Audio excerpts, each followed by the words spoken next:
the person I was quoting there actually was A.C. Grayling, who is putatively a trained philosopher, though he's more of a newspaper columnist with a philosophical degree these days. But it shows you that he's unable to make a simple distinction between kind of, well, in philosophy, what we call modal claims being made. If there are fairies, or if there are gods, Zeus or Wotan, or Wotan rather, or whoever you will, as usually conceived, they would be beings within nature. And the only sort of claims one would make for their existence is that you're acquainted with them, or that you've heard about them, or that you know something about their mysteries and how they've revealed themselves. So, but really, the only way you could establish whether or not Zeus exists is it'd be something analogous to a scientific investigation to see whether a certain species of butterfly could be discovered.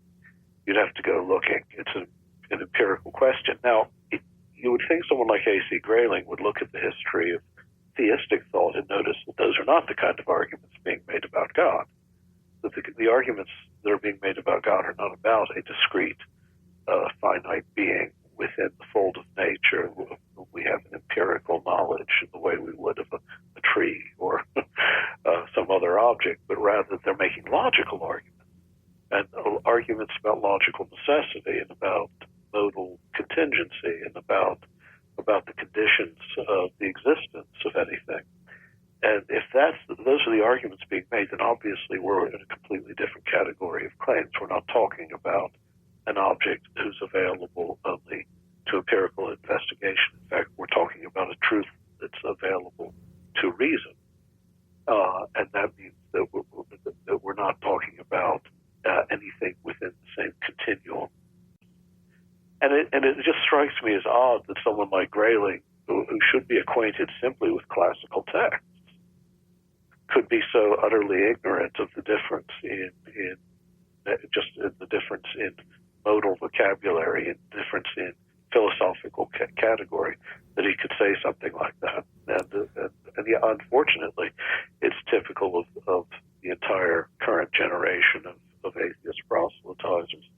Do you think someone like Grayling, or it doesn't even have to be him, it could be, as you've just mentioned, some of his disciples or contemporaries, friends, yep. Yes. Do you think that this type of caricature, I mean, is this just due to the fact that they look at, say, the miracles throughout Scripture, and they just think, well, that's fantastic. That's impossible. That's something of the storybooks, and so they just assume that this is just the God of these miracles is just the same category as say the Greek gods. Well, I mean, even the Greek gods weren't real. I mean, look, I mean, there are mythical characterizations of God in the Bible as well. I mean, that's simply the fact. I mean, I'm not a fundamentalist, so let me be clear about this. The revelation of God is a progressive reality in the history of Israel and the church, and so there are plenty of passages that you could read that way, but later Jewish and Christian tradition both interpreted them as images with a deeper meaning. But I don't think. I mean, I think you're overestimating the degree of hermeneutical sophistication here. I mean, someone like A.C. Grayling probably is scarcely aware of the stories, let alone the intellectual tradition that made sense of them for Christians.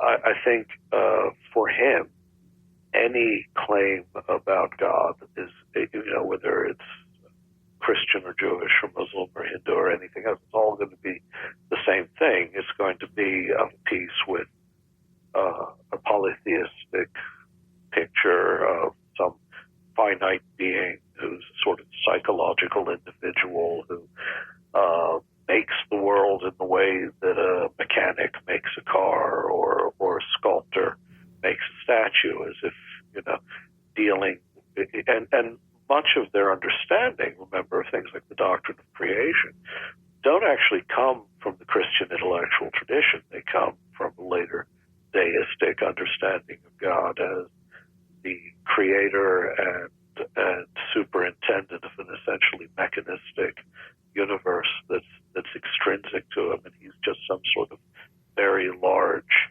very capable, very resourceful technician. So part of what they're reacting to is a picture of God that was created in early modernity as an alternative to the classical theistic picture, which they have ineptly confused with the classical theistic picture. Jews and Christians alike had already made this distinction. So it's curious that someone like A.C. Grayling, for instance, is going to launch an attack against Christianity, which is marked by a total ignorance of even the most basic metaphysical, the most basic philosophical, the most basic religious distinctions